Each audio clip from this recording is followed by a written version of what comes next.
नमस्कार। मैं आज एक महत्वपूर्ण बात कहना चाह रहा हूँ। जब से भारतीय जनता पार्टी के नए प्रदेश अध्यक्ष बने हैं, तब से भारतीय जनता पार्टी पूरी तरह से प्रशासक प्रफुल्ल पटेल के कंट्रोल में आ चुकी है। और अब मुझे लगने लगा है कि प्रशासक प्रफुल्ल पटेल की ऑफिस से यह भारतीय जनता पार्टी दमनदीव संचालित हो रही है। मैं ऐसे ही नहीं कह रहा हूँ, क्योंकि मैंने 2-4 मैटर देखी है। जब भी मैं प्रशासक प्रफुल्ल पटेल पे सवाल उठाता हूं और उसका जवाब जो है वो भारतीय जनता पार्टी की ओर से आता है, और वही बातें बोली जाती है जो प्रशासक प्रफुल्ल पटेल के ऑफिस से निर्देशित होती है। मैं जब सवाल प्रशासन पे पूछ रहा हूं तो ये जवाब भारतीय जनता पार्टी क्यों दे रही है, पर उनसे दिलाया जा रहा है। मैं बात कहना चाह रहा हूं कि आप दमन में और दीव में अभी फिलहाल देखिए, ये मात्र हिंदू मुसलमान की बात नहीं है। ये प्रशासक प्रफुल्ल पटेल जानबूझकर ऐसे मैटर बना रहा है और भारतीय जनता पार्टी को उसका हत्था बना रहा है। दीव में फुदम का शमशान भूमि टूटा और अब वणाकबारा को वहां से शमशान भूमि हटाने की बात कही जा रही है। दीव में कब्रिस्तान में भी उन्होंने खोजा सोसाइटी का जो कब्रिस्तान था उनका भी तहस नहस कर दिया। उनके वहां पर ही कब्रिस्तान की हालत खराब कर दी। और दीव में और दमन में ये प्रशासक प्रफुल्ल पटेल जी वो कब्रिस्तान और शमशान भूमि पे होटलें बनाना चाह रहे हैं, जिसका मैं विरोध कर रहा हूं। आपको बताओ, दमन की बात कहना चाहता हूं। दमन में शुक्कर सेठ की वाड़ी से लेकर जहां प्रशासक प्रफुल्ल पटेल ने अपने मित्र आरकेसी वाले का जो कवारी बना रखा है, वहां से लेकर हिंदू शमशान भूमि से लेकर मुस्लिम जमात की और मुस्लिम समाज की कब्रिस्तान तक 12.81 समथिंग हेक्टर जमीन है। और वो पुर्तगाली समय से है। और वो पुर्तगाली समय से मतलब 182 ईयर्स पुरानी वहां पर कब्र भी होने की बात है। और वो पूरी जमीन में कब्रिस्तान लिखा हुआ था। मतलब यहाँ पर पूरी जमीन शमशान भूमि और कब्रिस्तान के लिए ही थी। और हम जब से पैदा हुए, होश संभाले, तब से हमने देखा कि वहां पर हमारी शमशान भूमि एक तरफ और एक तरफ कब्रिस्तान रही है। और वहां कभी भी हिंदू मुसलमान का झगड़ा नहीं हुआ इस बात को लेकर। और ये दमनदीव की विशेषता रही है। हिंदू और मुसलमान एक बनकर, नेक बनकर रहे हैं। कठिन से कठिन स्थिति में भी हिंदू मुसलमान एक बनकर रहे। ये हमारा भाईचारा काबिल तारीफ ही नहीं, उसके लिए तो सलाम है दोनों कम्युनिटी के लीडर्स को और हमारे पूर्वजों को।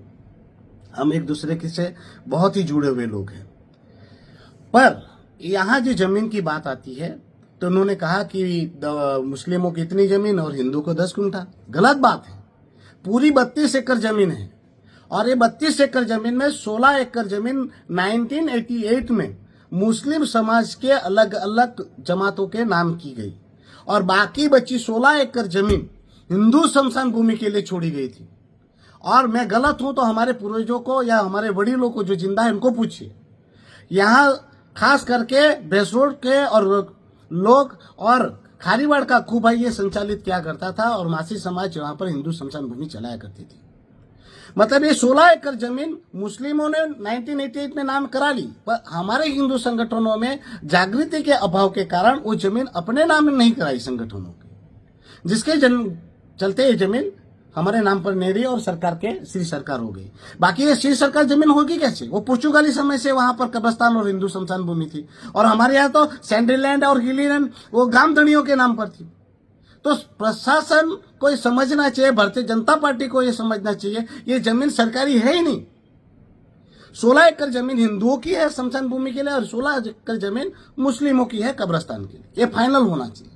पर प्रशासक प्रफुल्ल पटेल जी क्या कर रहे हैं? हिंदू मुसलमान को लड़ाकर वो जमीन पे वो कन्वेंशन सेंटर बनाने की बात कर रहे हैं, ताकि हम अंदर अंदर लड़े और वो फायदा उठा ले। तो ये मैं छोटा था तब एक कहानी थी, वो 2 बिल्ली वाली, कि 2 बिल्ली एक रोटी के लिए झगड़ा करने लगी। बंदर आया, बोला मैं तुम्हें न्याय करके देता हूं, और वो पूरी रोटी खा गया। वैसे ये हिंदू मुसलमान को लड़ाकर कब्रिस्तान और हिंदू शमशान भूमि पे वो कन्वेंशन सेंटर अपनी अय्याशी के लिए, अपनी तिजोरी भरने के लिए, अपने दोस्तों के अय्याशी के लिए ये पूरे का पूरा प्रोजेक्ट बना रहा है। बोल रहे हैं कि गुंडागिरी, दमन में गुंडागिरी समाप्त कर दी। कौन सी गुंडागिरी समाप्त हुई? गुंडागिरी तो प्रशासक प्रफुल्ल पटेल कर रहा है। इनकी वजह से कितने लोगों ने सुसाइड करने की बात आई है। एफआईआर तक रजिस्टर हुई थी। हाँ, हो सकता है उसमें उसका प्रेशर होगा तो ये क्रैशिंग भी हो जाएगी, काफी लोगों ने अपने घर मकान दुकान बनाने के लिए लोगों ने आग लगा के मर गए। लोगों की नौकरियां छीन ली। हमारे सरकारी कर्मचारी आज अपने वॉलंटरी रिटायरमेंट ले रहे। परेशानी करने में क्या बाकी रखा प्रशासक प्रफुल्ल पटेल ने गुंडागिरी करने में। और आज जब ये जमीन की बात आती है तब वो कह रहे हैं कि ये जमीन हिंदुओं को कम मिली, मुसलमान को कम ज्यादा मिली। मैं ये कह रहा हूं भारतीय जनता पार्टी के प्रदेश अध्यक्ष से और उनकी टीम से कि भाई साहब चलो 16 एकड़ जमीन मुसलमान के नाम हो गई है, ये 16 एकड़ जमीन आपके प्रशासक प्रफुल्ल पटेल जी को कह दो कि भाई ये 16 एकड़ जमीन जो है आप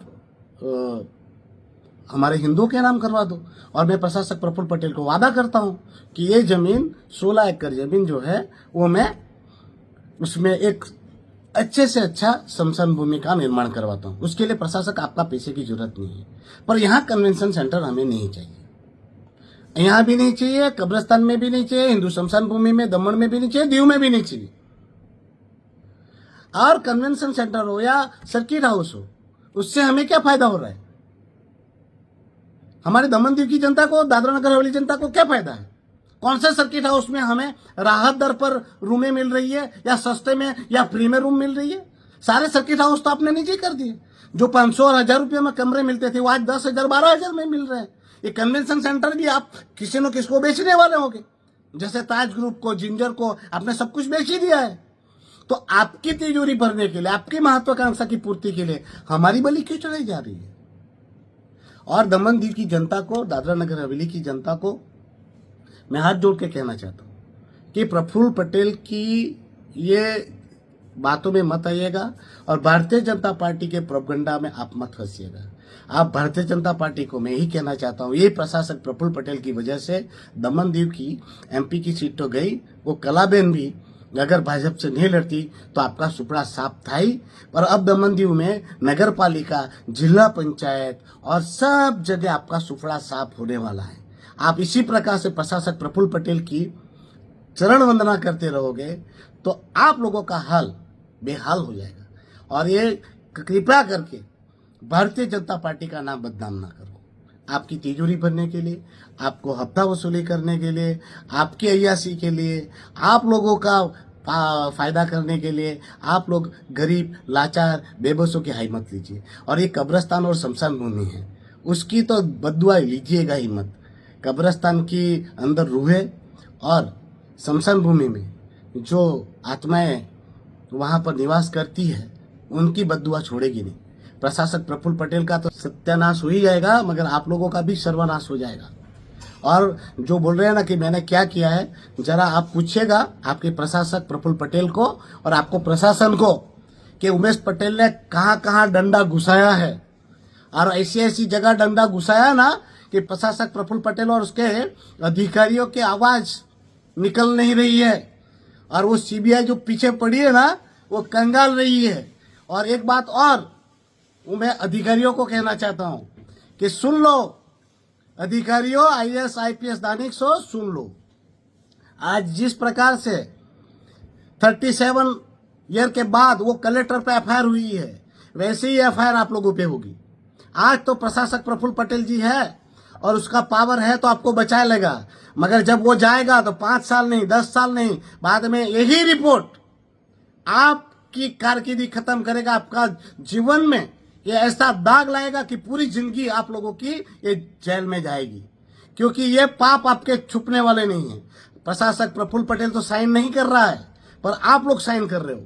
और ये जो है वो सारे रिकॉर्ड, और मैं दमन दीव के, दादरा नगर हवेली के, इन भारतीय जनता पार्टी के और उनके कुछ चाटुकारों को कहना चाहता हूं, उमेश पटेल क्या है वो प्रशासक प्रफुल्ल पटेल को पूछो। क्यों शनिवार और रविवार को ऑफिस चालू करके फाइलों में क्या गोलमाल कर रहे थे? क्यों आपको वापस वहां लक्षद्वीप चले गए, गौरव राजावत जी को बुलाना पड़ा था? और क्या कर रहे थे फाइलों के साथ? पूछिए, जरा पूछिए। प्रशासक प्रफुल्ल पटेल और उनके प्रशासन को कहना चाहता हूं, बेटा कुछ भी कर लो, बाप छोड़ता है पाप नहीं। और भारतीय जनता पार्टी के नेताओं भी सुन लीजिए, बाप छोड़ता है पाप नहीं। बाकी मेरा एक ही उद्देश्य है कि इस जमीन पर कब्रिस्तान है या शमशान भूमि है, उन दोनों में कभी झगड़ा ना था, ना होना चाहिए, ना मैं होने दूंगा। हमारे हिंदू मुसलमान एक बनकर, नेक बनकर प्रशासक प्रफुल्ल पटेल की ये तानाशाही भरी झोंकने का विरोध करें। बस, धन्यवाद।